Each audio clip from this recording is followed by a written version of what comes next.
बिस्मिल्लाहिर्रहमानिर्रहीम। अल्लाहुम्मा सल्लि अला मुहम्मदिन व आले मोहम्मद। अस्सलाम वालेकुम। आपका एस्ट्रोलॉजर फवाद वसीम। सबसे पहले मेरा चैनल सब्सक्राइब कीजिएगा और बेल आइकॉन का बटन दबाइएगा ताकि मेरी तमाम वीडियोज़ आप तक पहुंच सके। योग ये संस्कृत ज़बान के लफ्ज़ हैं जिसके मायने है जुड़ना यानी इकट्ठा होना। योगा जिस्म के तोड़ने का नाम नहीं बल्कि अपने आप से जुड़ने और इकट्ठा होने का नाम है। ये जिस्मानी वर्जिश के साथ साथ एक रूहानी मशक भी है। ये बाकायदा हिंदू मत, बुद्ध मत और चीन में देखा जा सकता है। दूसरी तरफ वैदिक एस्ट्रोलॉजी में एक प्लैनेट से ज़्यादा 2 या 3 या 4 प्लैनेट इकट्ठे हों किसी भी हाउस में, उसको योग कहते हैं। कुरान भी कहते हैं, कंजक्शन भी कहते हैं। वैसे तो वैदिक एस्ट्रोलॉजी में बहुत से योग हैं, यानी राजयोग, चंडाल योग, धन योग, विष योग, शश योग वगैरह वगैरह। ये इंसान की कुंडली में पैदाइश के वक़्त बनते हैं और इनका असर उसकी महादिशा या अंतर्दिशा में जाकर मिलता है। इसका रिज़ल्ट अच्छा है या बुरा है ये तो एक अलहदा बात है, लेकिन कुछ ऐसे भी योग हैं जो पैदाइश के वक़्त बनते हैं, उनका असर इंसान पर सारी ज़िंदगी रहता है। वो है महापुरुष पंच योग। पंच योग, आज मैं एक ऐसे योग पे बात करने जा रहा हूँ जो मेरे नज़दीक बहुत उत्तम है, यानी महापुरुष पंच योग, भद्र योग। ये वो योग है जिसके आगे राज योग, धन योग सब फीके पड़ जाते हैं। ये भद्र योग है क्या? साहिब ज़ैचा की कुंडली में अतारत पहले और 10वें और चौथे और 7वें घर में एग्जाल्टेड का या अपने घर का हो तो उसको भद्र योग कहते हैं।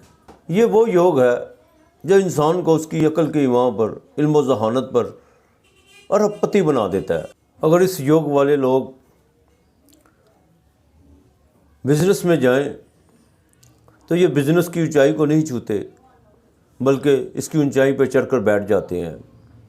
ऐसे लोग तलवार या लड़ाई झगड़े से अपनी बात नहीं मनवाते बल्कि अपनी अकल और जहानत से सारी दुनिया पर राज करते हैं। तारत एक ऐसा प्लैनेट है जो इल्म, अकल, कॉमेडियन, बिज़नेस से रिलेटेड तो है, लेकिन पैदाइश के वक़्त अतारत से ही देखा जा सकता है कि बच्चा कितनी इल्मो, कितनी जहानत का मालिक है।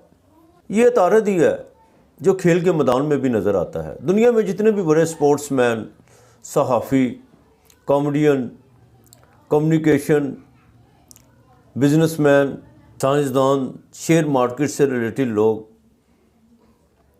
जो बड़ा नाम कमाते हैं, ये सारा मरकरी का ही कमाल है, क्योंकि उनकी कुंडली में मरकरी यानी अतारत अपनी पूरी ताकत में होता है। या तो उच्च का होता है यानी एग्जाल्टेड का। वैसे तो संभला भी उसी का ही घर है लेकिन वहाँ उसको एग्जाल्टेड है। अक्सर लोग मेरे पास जब ज़ैचा बनवाने आते हैं या अपना ज़ैचा लेकर आते हैं तो वो मुझसे ये सवाल करते हैं कि हमारी कुंडली में कोई योग बना है कि नहीं। ज़्यादातर लोगों का सवाल धन योग और राज योग के मतलब ही होता है, लेकिन मुझे उनकी बात पर हंसी आती है। वो इसलिए कि आपकी कुंडली में चाहे कोई भी योग बनाओ, चाहे धन योग बनाओ या राज योग बनाओ, लेकिन अगर अतारत डिग्री वाइज अच्छा नहीं तो वो सारे योग बेकार हैं। वैदिक एस्ट्रोलॉजी में अतारत, जिसको बाकायदा एक राजकुमार का दर्जा हासिल है, ये चंद्रमा का बेटा है और मुश्तरी यानी जुपिटर का सतीला बेटा। मुश्तरी अगर इल्म ज्ञान का प्लैनेट है तो अतारत उसका निचोड़ है। इंसान के पास दौलत, शोहरत, इक़्तिदार सब कुछ हो, लेकिन अगर उसके पास इल्म फरासत नहीं तो कुछ भी नहीं, सब बेकार है।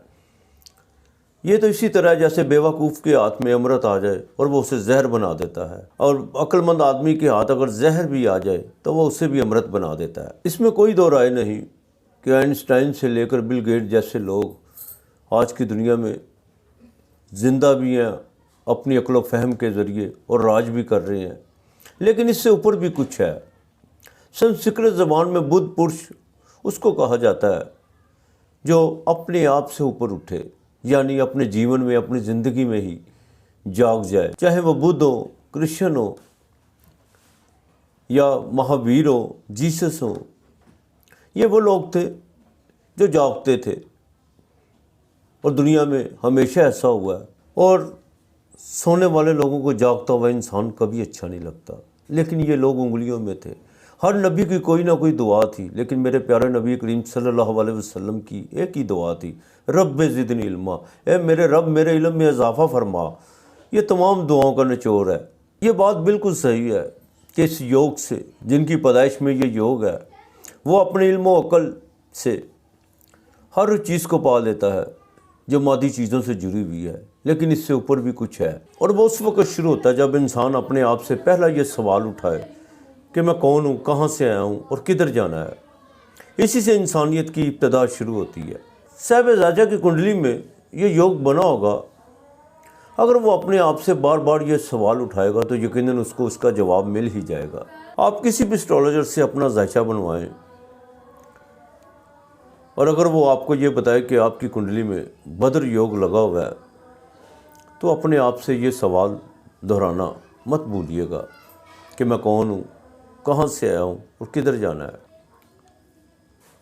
लिहाजा अगर आपकी कुंडली में अगर ये योग बन जाए तो इसका भरपूर फ़ायदा उठाइएगा, लेकिन वो सवाल ज़रूर अपने आप से कीजिएगा।